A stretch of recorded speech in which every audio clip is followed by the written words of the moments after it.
Hello students, आज का next topic है metabolic disorder of disease.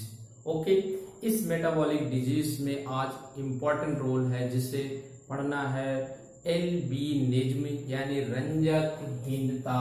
Okay,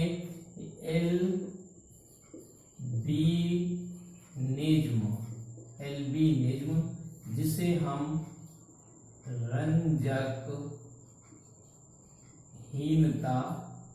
कहते हैं। ओके, रंजकहीनता क्या होता है?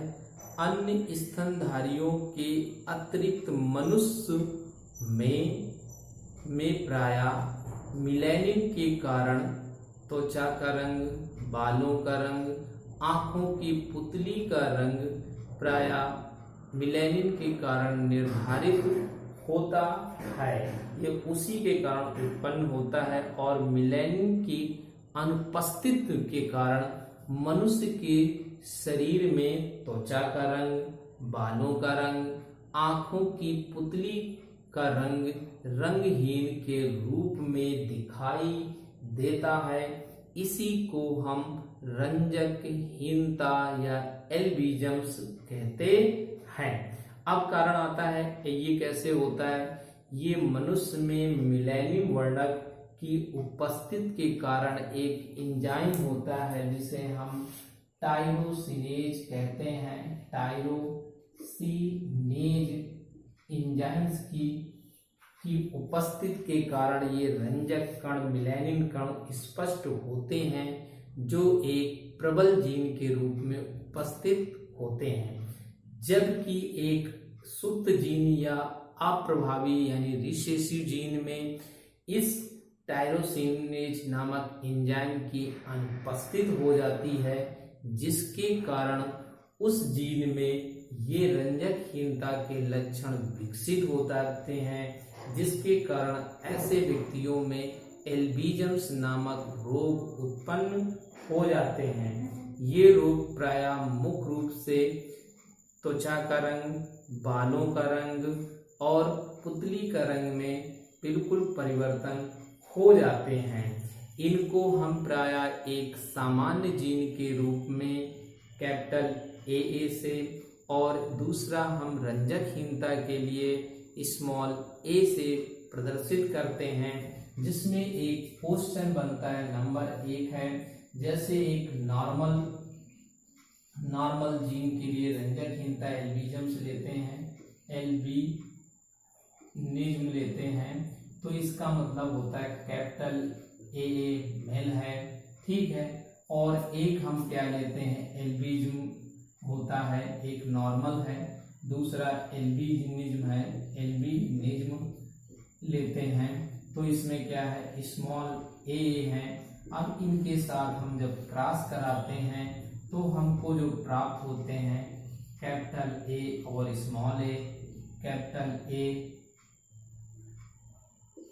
और स्मॉल a, तो इनको क्या कहते हैं, एक नॉर्मल या हम इन्हें कैरियर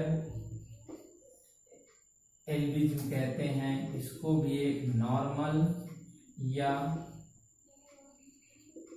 कैरियर के नाम से जानते हैं। अब इसी तरह क्या, ये एक मेल है और ये एक फीमेल के रूप में है।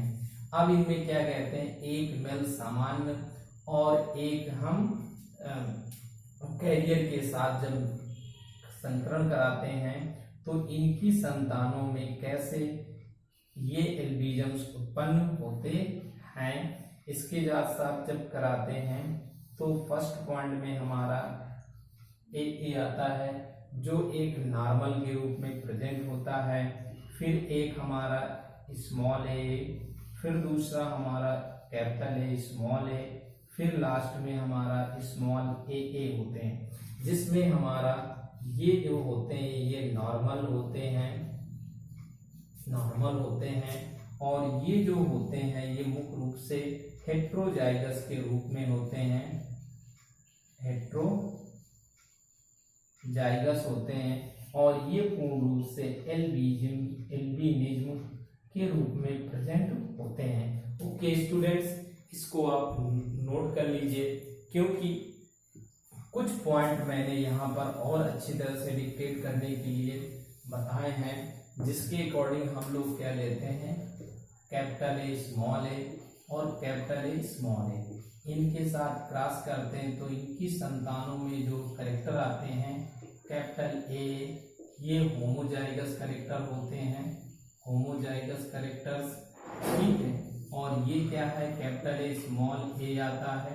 इसके बाद नेक्स्ट में कराते हैं कैपिटल ए स्मॉल ए है, और लास्ट में जब हम कराते हैं स्मॉल ए, तो ये हमारे मुख्य रूप से कैसे होते हैं, ये प्राय कैरियर के रूप में प्रेजेंट होते हैं, और ये एल्बिनिज्म के नाम से जानते हैं।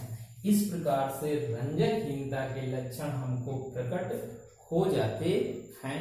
ओके स्टूडेंट्स, नेक्स्ट हम लोग क्या पढ़ते हैं, एक थैलासेमिया नामक डिजीज होती है, ये भी बहुत इंपॉर्टेंट है। इसको स्टडी करने के लिए देखो, थैलासीमिया डिजीज।